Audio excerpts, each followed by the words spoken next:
started. Thank you all for coming tonight.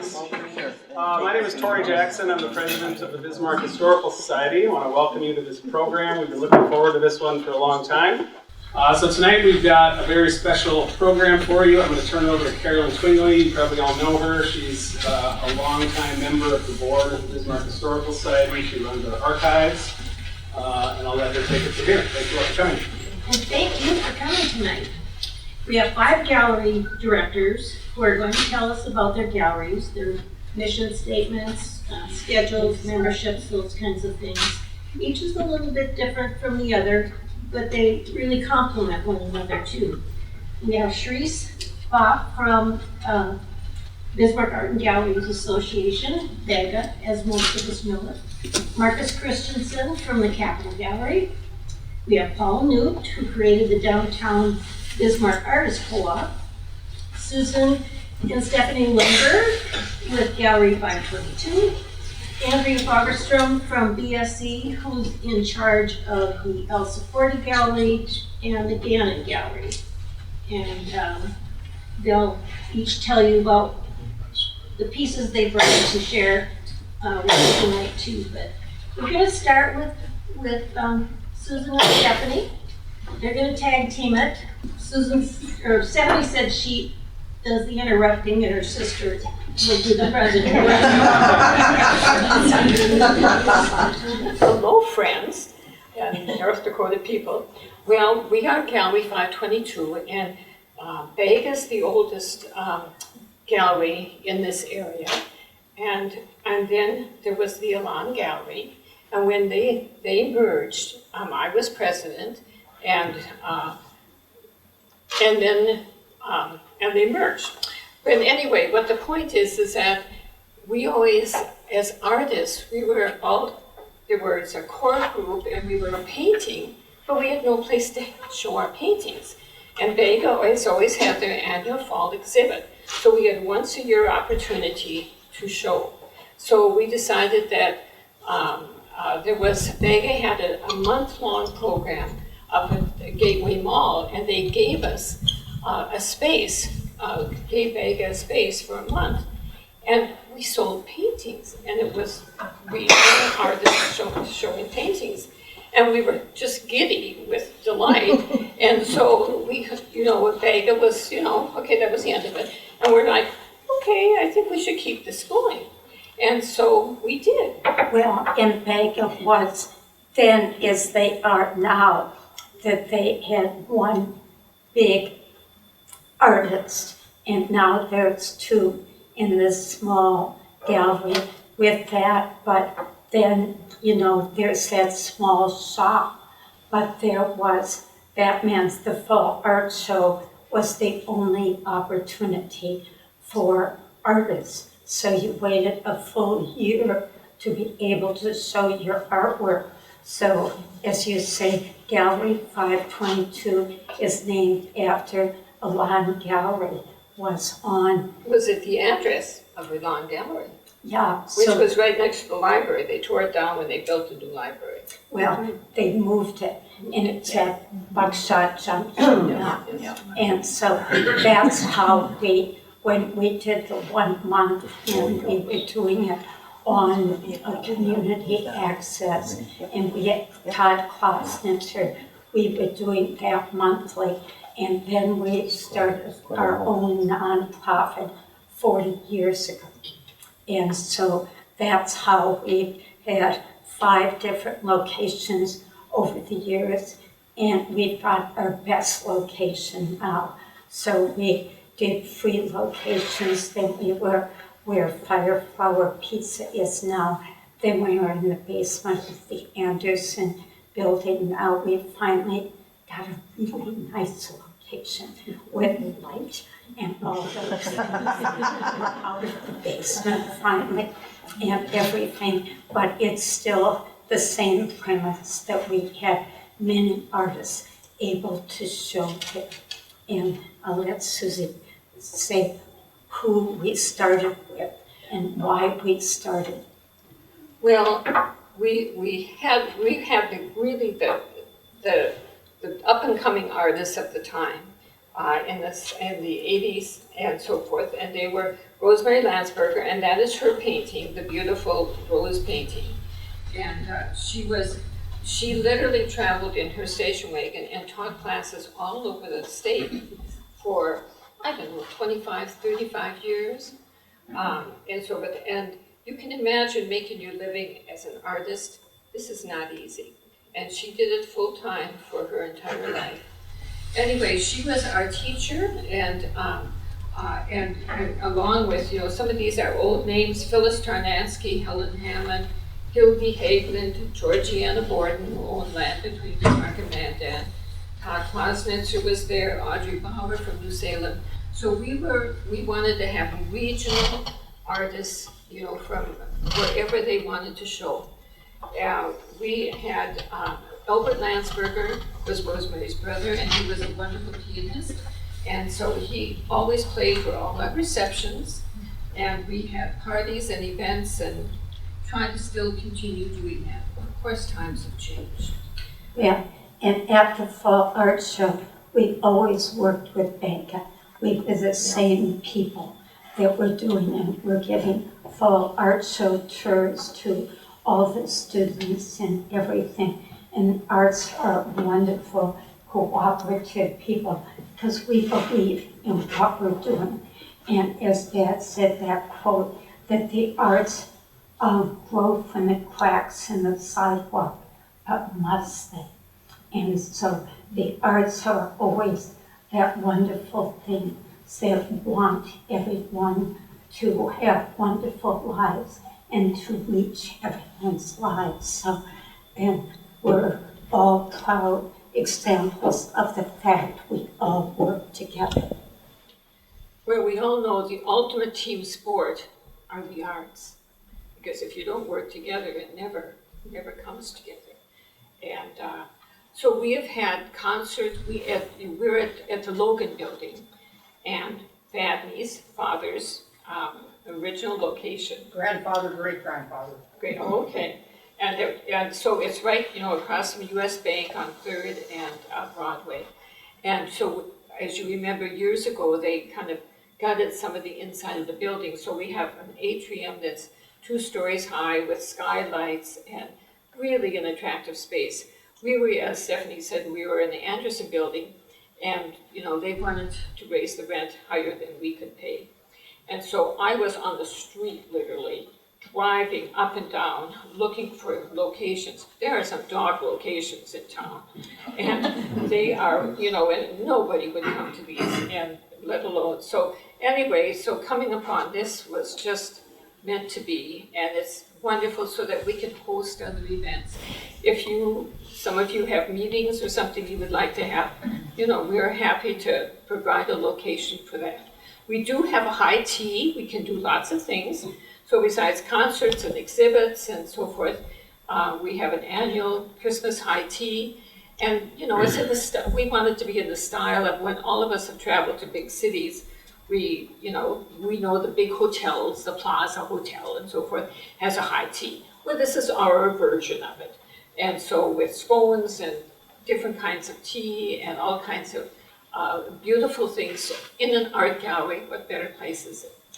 Well, as you can tell, with doing Sleepy Hollow, we're promoting visual artists, but we're also, with doing Sleepy Hollow, we're gluttons for punishment. We believe in all the arts, and the more you can pull them all together. We're going to be doing auditions for our summer shows at Sleepy Hollow. We figure with doing Grease and Wizard of Oz, any and all exposure we can have for our youth as well, that they see, they all merge, and what better things can you have that you add to your life than the arts? Well, I used to travel with Belle Mayhews. My daughter was taking piano lessons from her. Of course, Steffi and I took. We were never great, obviously. And so, and Belle in her later years needed a companion, to help her get a taxi and so forth. and she couldn't see very well. So somehow she asked me to go along, which was such an education in itself. And Belle and I would go to art shows, and I was kind of trying to be diplomatic. Now, what can you see, Belle? And she says, I can't see it at all. She says, describe it to me. And so, I would describe paintings and who they were from and so forth, and she says, I can just see it. And when I was in her studio, she had walls of all kinds of autographed pictures like you see in lovely older homes. And one of them was signed by Albert Schweitzer, and she had met him. He did not speak English, but she had seen him and gotten his autograph in Vienna or someplace like that. But anyway, she had all, just an array, and one of them was a lovely painting, kind of an illustration. And I said, Belle, who did this? And she says, oh, I did. She says, I didn't know for many years whether I was going to be a visual artist or a musician. So, and we all think that there's a fortes in the arts, whether they are in painting or in music of any kind. So Belle always, talked a lot. She verbalized what we were all thinking. Well, I should end on the fact that we are very happy to have Rick Cincinnati and be able to feature him. And I want you to know that he painted a large painting of Zelinsky. And he sent it with the help of, there you are, with your help to Washington, D.C., to the Ukrainian embassy. He heard from them today, and they were thanking him, and they said he will receive a letter from Zelinsky himself in the very near future.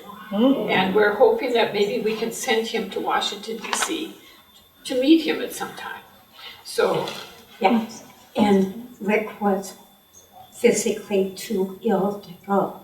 But now with Zelinsky going back and forth, not going very well, but he's persevering for his people.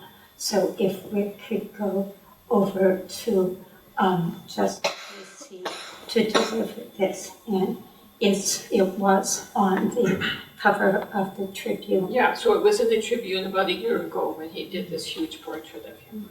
And he's Ukrainian, so we had you can imagine trying to spell his name.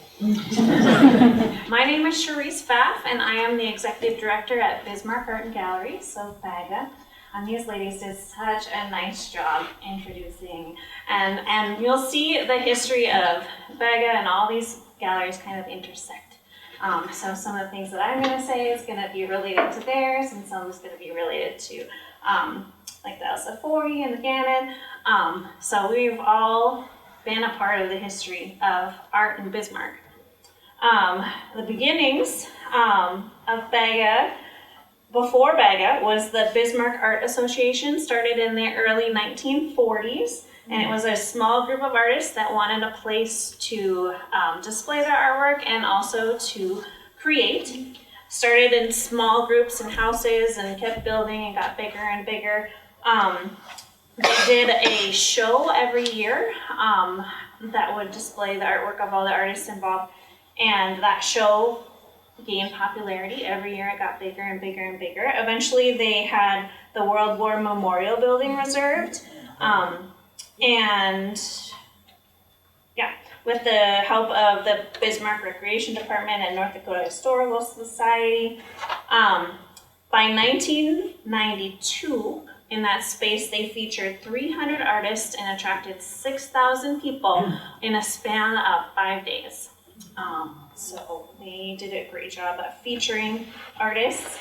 They expanded to the Elsa Forey Gallery and the Gannon Galleries at Bismarck State College, and I won't talk about them because Andrea will tell you about them. Now, aside from the Bismarck Art Association, there was the Elon Gallery, what the ladies were talking about. The Elon Gallery started in 1967, led by local artist Connie Gertz. You might correct me. I'm new to this, so this was a great exercise for me as the new director at BAGA to learn the history. So they sought a permanent creative space, and they called it Elan because Elan is French for to go forth with enthusiasm, which I think is a fun way to name a gallery. They started in a vacant church on North 10th Street, and they moved to various locations, growing with each move. They got a $500 grant from the North Dakota Council on the Arts in '69, and it helped them secure the historic home of North Dakota's poet laureate at the time, James Foley. So I brought the artwork that's on the table there. If you see the pen and ink on the right, that's the original Elan Gallery. So, and that building is still in existence. You'll find it at Buckstop Junction. If you go to Buckstop Junction, it's called the Foley House, but it was the Elan Gallery. The Elan Gallery launched a summer art fair in 1974. So they had local artists in front of the gallery with booths and selling their artwork. Each year it grew and grew and grew till they moved it to the Capitol grounds in the 80s. So you know it today as the Capitol Affair. So BAGA runs the Capitol Affair that is at the Capitol the first weekend in August. And we have booths of artists that go all around the loop in the front of the Capitol. And that has history way back to 1974 of that event. This year, it will be the 51st year for the Capitol Fair. So, we've talked about the Bismarck Art Association and the Elan Gallery. Those two associations merged in 1983 to become Bismarck Art and Galleries Association. So BAGA was a merge of the Bismarck Art Association and the Elan Gallery. They merged and stayed in that Elan Gallery building for a number of years, and then they moved to where we're at right now, and we are on 42 East Front Street. It's a historic Northern Pacific Railroad warehouse. So we're kind of behind the depot in a historic building.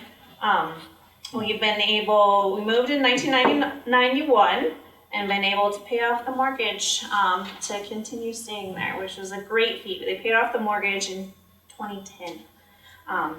So we exist to support local arts and regional arts and not national artists necessarily, but local art. We have monthly exhibits, like the lady said. We feature an artist in the main gallery and then a member artist in the side gallery, and then we have 3 different shows now where artists can enter and be a part of. So we have Square Foot coming up in May. So you to be in the Square Foot show, you sign up and we give you a 12-inch by 12-inch canvas, and you create whatever you want on that canvas, and they all come together for the Square Foot show, which is really fun.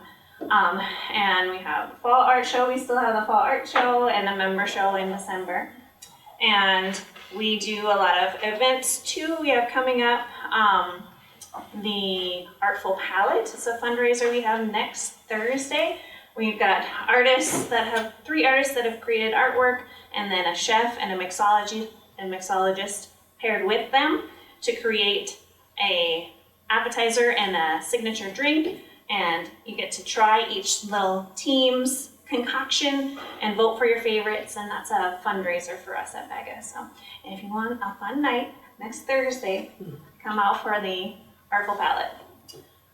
The gallery is open from 10 to 5, Tuesday through Thursday, and then Saturdays 10 to 1.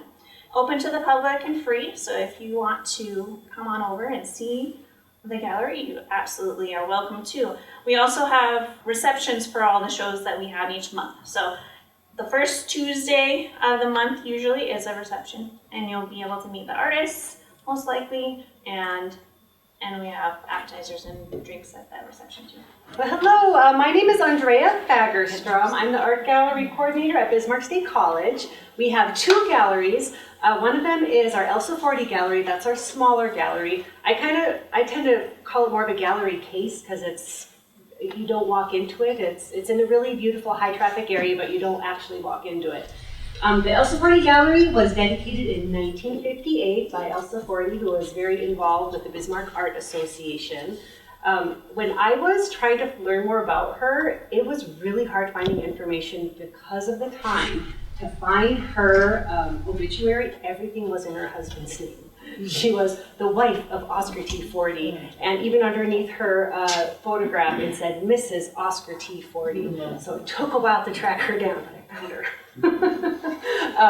But so she was very involved in the Bismarck area. She was very involved with the local PTA chapter and the state PTA chapter. She was involved in the McCabe Church.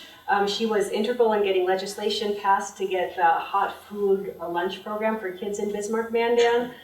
She was just an all-around super involved lady, and so she is the namesake of our Elsa 40 Gallery. It's located on the first floor of Schaefer Hall on Bismarck State College's campus. The artwork that goes in there, I don't schedule it out very far in advance. I put some permanent collection pieces in there now and again, student work. If there's a local artist that doesn't have a huge quantity of artwork that maybe isn't there for a full-blown exhibit, it's a great space to feature a smaller amount of artwork.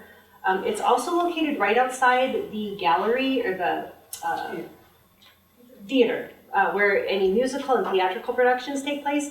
So whenever there's a theatrical production, I always like to have artwork in that gallery that complements the theme of the art of the musical or play. And then with that, I usually get students involved with that. I will pull in whatever the play is into our curriculum in either a drawing or painting class, so that way students are able to get their artwork displayed on campus as well, which is fun. Our bigger gallery space is the Gannon Gallery. That's located on second floor of Scogan Hall on BSC's campus. The Gannon Gallery used to be located in our old library building, which has since been bulldozed and is no more. That was actually a pretty unique space because it was the walls of the library. So many people saw artwork that was on display there that weren't necessarily going to look at artwork. Maybe they were going to get a book, go to a class, check out a CD or a record, whatever you're finding in a library. But it wasn't a dedicated space. Like everything had to be hung higher to go above the stacks. There were workarounds, but there are pros and cons to it. So when we got our new building, we're so thankful that we have a dedicated gallery space, and it is so beautiful, amazing light, beautiful all around. I have nothing but good things to say about this space. Gannon Gallery is named after Ruth Ann Clell Gannon. Ruth was actually a teacher here in town. She taught English and Spanish at Bismarck High School and then Bismarck Junior College, and she was also an amazing poet. Clell Gannon, he did a lot of things. He was a poet, he was an artist, he was a historian, studied birds. I mean, the man did so many things. Over here, the middle 2 pieces, the seed catalog, the Oscar Will Seed Company. He did a series of these. They were watercolor paintings, and they were for a local seed company in town. At Bismarck State College, we have a whole series of these that are usually displayed in our library. We are having some construction going on in our library, which is first floor of Scogan Hall. But once that gets buttoned up, those will go back on display. So if you want to look at the full series, come back in a month or so. And then the painting of the haystacks, that is also by Clell Gannon. It is an acrylic piece. And actually, when you guys all walk in here, there are 3 more Clell Gannon pieces between us and the staircase. And his name is quite prominent. In fact, one of them is almost identical to that haystack piece. So as you're walking out, make sure you look for Clell Gannon. You'll see several of his pieces. Clell also, if you may have driven by his house in town, it's on Mandan Street between Avenue E and Avenue F. It's the Cairn House, C-A-I-R-N. And it's all made of bricks, and that really spoke to Clell's idea of stone. Yeah, it's all stone. Yeah. Stone. Oh, did I say wood? No, you said brick. Oh, brick, sorry. It's all stone. And it's absolutely beautiful and gorgeous. And actually, he really was trying to get a new type of architecture, a local type of architecture in town based off of those stones that you find locally. He did work for the railroad company for a short while, but he really was kind of against all of this wood being transported from other parts of the United States and built here in a way with supplies that we don't really have locally. So he had some really cool ideas about how to design things and use what we had around us. So if you have not driven by it, you have to drive by. You won't miss it. It's absolutely gorgeous. Also, Clelgannon, if you have been to the Bismarck courthouse, when you walk in, and there are those murals up top, Clelgannon painted those as well. According to his wife, he also touched up one of the big murals that was done by an out-of-state artist. I think he was from Colorado, but Clel apparently did touch it up because it wasn't North Dakota enough. So Clel fixed it a little bit. In the Gannon Gallery, the artwork that goes in there is a yearly student exhibit that goes on display. And then other than that, I have local artists come in there, and I utilize traveling exhibits with the North Dakota Art Gallery Association all the time. And in here, I mean, Paula's had artwork with the traveling exhibit, Allie has, Nicole has, Gretchen, I think you had a piece yeah, you've had some pieces in there too. So it's a great organization, and they are really good at putting high quality exhibits together and helping promote our local artists. And then that doesn't just happen within North Dakota. We have a sister organization in Montana, the Montana Art and Gallery Association, and oftentimes their organization will pick up exhibits that the North Dakota Art Gallery Association puts together. And then not only do those exhibits tour North Dakota, they also pop over to Montana, and then vice versa as well sometimes. I'm trying to think what else I can think of. There's so much information out there about Clelgannon, and he was truly a really interesting guy. Actually, Aaron Barth, he wrote his dissertation paper for his doctorate a couple years back, and he has a whole chapter on Clelgannon, and it's a pretty interesting read. So if you want to learn way more, look up his dissertation paper. He played bagpipes too. Huh? He played bagpipes too. Yes, yeah. He was kind of a Renaissance guy. Yes. All right, does anyone have any questions for me about Yes. So where did you say that Clelgannon touched up other artists' work? It was on, I think it was in one of the main courthouse, or one of the main galleys, like when you go, I don't know. So that's, Like my understanding is there's in the smallest courtroom up in like the northeast corner, there's that whole mural of Dakota that goes all around that, Yeah, I'm not sure. It was my impression that was the one on the back with the scales of justice. I think that's the one that he. But upstairs in that courtroom, there's a surrounding all four walls are Clelgannon about agriculture in North Dakota and just starting earlier times when there's no law. And I think that's Clelgannon, isn't it? I'm not sure those are his. I know one of the judges, Cynthia Phelan, she has an audio walking tour of a lot of Bismarck history somewhere, and I've been trying to get my hands on it from her, but I know she's got a lot of local history of that building. Who is that, you say? Cynthia Phelan, she's one of the judges. Oh, okay. Oh, our hours are amazing, you guys, because they're open the same time as our building. So opens at 7 a.m., closes at 10 p.m., Monday through Thursday, and then Friday at 7 a.m. to 4 p.m. Because as long as the building is open, then you can get in. And we have 360-degree cameras, so you don't get away with anything. Right, my name is Marcus Christianson. I'm the Executive Director of the Capitol Gallery. We are located downtown Bismarck, 109 North 4th Street. The history of our space goes all the way back to the beginning of Bismarck.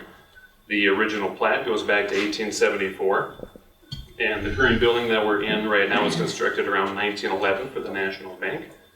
It was occupied by F.W. Woolworth as the Woolworths department store starting in 1915. And it remained that until about 1971 when they moved into the Kirkwood Mall. Sometime thereafter, it became Goldie's Furniture. They occupied the Main Street side of it, and then sometime after Goldie's, it was Amish Country Furniture until about 10 or 15 years ago. In the 109 space, where the gallery is located, that was called Shooter's Billiards for some time. I'm not 100% certain when, I think it was before my time. They were only there for a few years, and in 2016, that's when the Capitol Gallery acquired the lease for the space and moved in. And in recent history, JLG Architects moved their offices into the former Goldie's Amish Country space in 2024. And this is a photo that's in the very back of our gallery. That is one of the original conveyor belts for the Woolworth department store. So behind me is the door to the alleyway that they would bring in their products and their produce. They would load it on there. It would travel the whole length of 4th Street. That's the direction it goes. To Main Street, where you go into Woolworth store, and then you could buy it all for a $5 or a dime. So that's a cool little bit of history in the back of the gallery.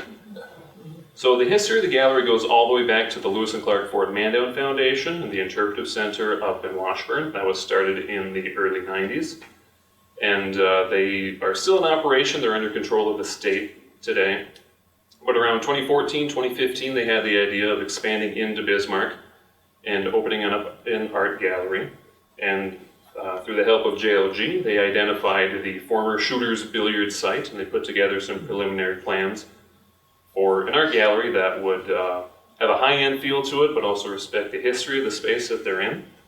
And through a lot of fundraising, 2016, they began construction of the space. They tore down all the old sheetrock that was there. They exposed the original brick wall. They tore up the green and red checkered flooring of Shooter's Billiards and turned it into a really nice gallery space, which officially opened in November of 2016. There's me in the background of the ribbon cutting there. Our first executive director is David Borlaug. He was there from 2016 to 2022. I was one of the very first employees that started there in November. I started just part-time helping retail operations, and over time my role increased to doing social media, helping receptions, working at the gala, doing all that kind of stuff, and then I eventually took over as executive director last July. And the mission of the Capitol Gallery is to celebrate the art, history, and culture of North Dakota and the Upper Great Plains region. And I'm just going to touch a little bit on how we do all of that and why it's all so important. And the first part is art. Now, it's hard to tell from this slide, but I ran out of room to fit more art on here. Every single image is from a different artist that we have represented, and it's probably not even half the artists that we've had come through. Nearly every single one is a North Dakota artist, either from North Dakota or living in North Dakota and making a full-time or part-time living from creating original art. We've had about 80 artists come through the Capitol Gallery. By the end of the year, it'll be 90. By next year, we'll be over 100. I mean, it's amazing to me, even though I've been in this for 8 years now, it's amazing how much talent is out there, how many more new talents keep approaching us, keep coming out of the woodwork, and making their living in North Dakota, which a state is considered a not an art market, and it always has been. And I kind of disagree with that. Some of our standout artists over the years are ones that have had careers as full-time professional artists in North Dakota for many decades. They've been at just about every gallery in Bismarck and Mandan. In 2022, we named them icons of the Capitol Gallery, and we held a collaborative show with them in 2023. Todd Klasnitzer, Kate Burian, Butch Thunderhawk, Vern Erickson, Walter Peel, they have contributed immensely to North Dakota's art market, to our culture, to our history, and the history of North Dakota art would not be the same without any of them. And one of the pieces that I brought is a Walter Peel, of course. You can tell that from very far away. I was not able to fit the big one upstairs in the room down here, so I had to settle with that one. And so many artists over the years. There's Katrina Case, Lynn Donlan, Jessica Wachter, John Offit, Dave Badman, Marcella Rose. It's amazing to be able to put all of them on display. History, of course, is inseparable from art. Art has been one of the foremost tellers of history through all of human history and will continue to be. And so we always try to incorporate a bit of history into our exhibitions and our artists that we have. On the far right is Gary Miller. He was the very first artist that we had on display. We had a number of his original oil paintings. That one there is Country Chores. In the top center is Terry Redlin. He's kind of the South Dakota equivalent of Gary Miller. And right now at the Capitol Gallery, we have something pretty special going on. We have 3 of Terry Redland's original oil paintings on display. It's the first time they've been seen by the public in over 40 years. And we're the only gallery in the world that has original Terry Redlands on display. On the bottom center is a Fritz Shoulder. We have a collection of Fritz Shoulder lithographs there. I believe it's the largest collection in North Dakota. He was from Breckenridge, Minnesota, and he changed the way that Native Americans are depicted in art, and he was instrumental in founding the art market and art scene in the Southwest in Arizona and New Mexico. And then closest to me is Dale Twingley. Dale was an art teacher at Century in Bismarck High School for many decades, and he taught and inspired innumerable students to go into the arts. And he sadly passed away a couple of years ago. But this last fall, we had our 4th annual student art show for high school students. We had 45 original works of high school art in, along with a selection of Dale's silkscreen prints, and the sales of those contribute to our scholarship fund that we award to some of those students. Culture, of course, something else that is inseparable and will forever be tied to art, and North Dakota has its own unique art culture that we try to represent as much as we can. We have a very strong culture of Native American tribes from every part of the state that are active, working in arts, making a full-time living of it, and making a scene that goes beyond North Dakota. And we've got artists, Dakota artists, Nakota artists, Ojibwe, Hopi, soon hopefully to have some Turtle Mountain Chippewa in. I mean, that's its own, you could talk forever and have your own presentation on Native American arts and how important arts are to culture for North Dakota. We're happy to be a part of some of that. For the future, a little bit more info about the gallery itself. This is our schedule of events for 2025. We just had our newest opening yesterday, Reflections. We have some Fargo artists and Alicia Langang, who's a Bismarck artist. May, June is going to be an all-female show. Britta Anderson, Alicia Langang, Kate Moynihan, Bev Franz, they're all local Bismarck artists. July, August is going to be a pretty history-heavy show, and it's going to be a very special one. We are going to feature John, Ben, and Dale Twingley. John and Ben are the sons of Dale Twingley. They are both professional full-time artists making incredible artwork, and I know John lives in New York and Ben is in Florida, correct? And then Ned Gannon, he is the grandson of Clell Gannon, and he's a full-time art professor in Wisconsin. He's going to bring us some original work and potentially a few other pieces from the Gannon family. That's going to be a pretty cool show. September, October is going to be a Western-themed show.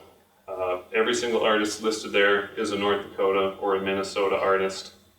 Our November, December show is going to be more cultural focused. Spirit of Change, that'll be Butch and George Thunderhawk, Frank Whitehall, some artists from the Wazoo Center down in Cannonball. We went down there a few years ago and helped them set up all their art when they built that new community center down there. And now we're going to bring some of it back up here to celebrate here at the Capitol Gallery. So we rotate shows every 2 months. And we try to bring in as many artists as we can. We try to find a good mixture of new and old. It can be pretty tough sometimes because there are so many, like I said. And a little bit of a plug, every year we do our annual art gala. This year will be year number 8. It's scheduled for October 16th. It'll be at BSC, the National Energy Center. You're all welcome to head to our website and purchase tickets. It's an evening full of wine, arts, and food, and features our original art auction. It's our biggest fundraiser of the year. And we are a 501c3 nonprofit. You can head to our website, which just went up yesterday, a whole brand new website. We got information for our memberships there. We're open 5 days a week, Tuesday through Saturday, free admission to the public. And I encourage each and every one of you to come downtown, come to the Capitol Gallery, go to BAGA, go to BDAC, 522, head over to BSC. You can make a whole day out of seeing art in Bismarck, North Dakota. You won't see the same thing at any gallery. It's all their own unique experience. And support the arts in Bismarck. My name is Paul Noot. I am part of Bismarck Downtown Artists Co-op. It was actually founded in 2011 by a former student of mine. We used to go to Minneapolis every year on an art trip and see the studios.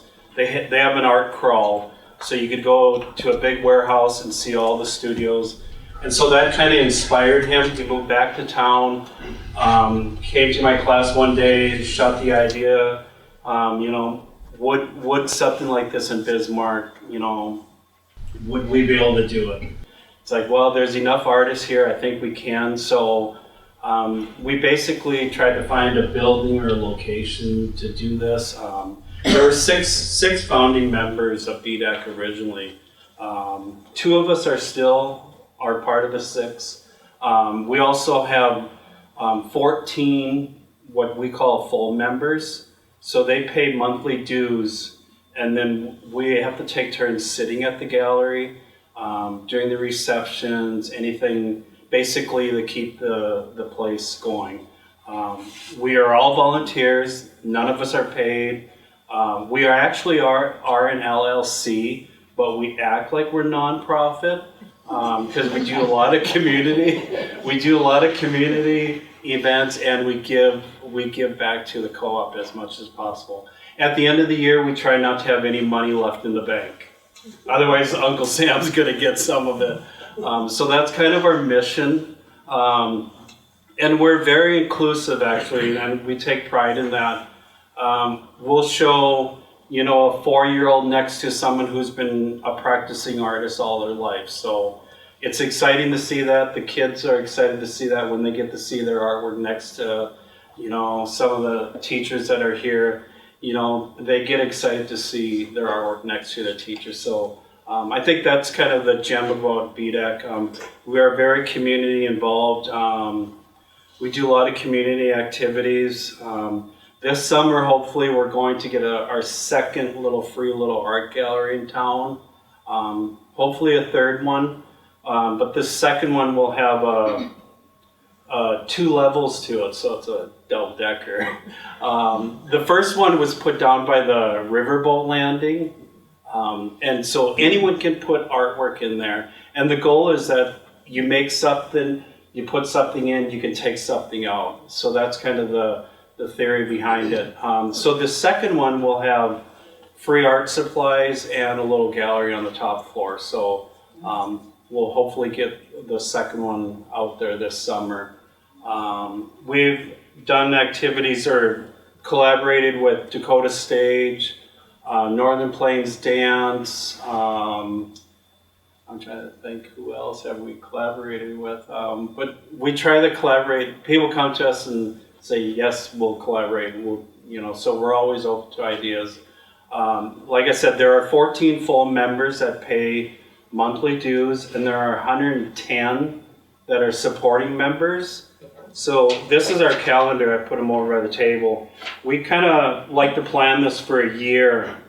So they're all color coordinated by if they're a theme show, an artist solo exhibit, or if they're some kind of special exhibit. In December, anyone can enter this show. It's called our Foot in the Door exhibit. So you could actually, anything smaller than 15 by 15. And it could be anyone. People say, I'm not an artist. Well, do you create? Yes, you are an artist. If you create, you can call yourself an artist. So that's our big show. We also do a show in the summer called Art in Bloom.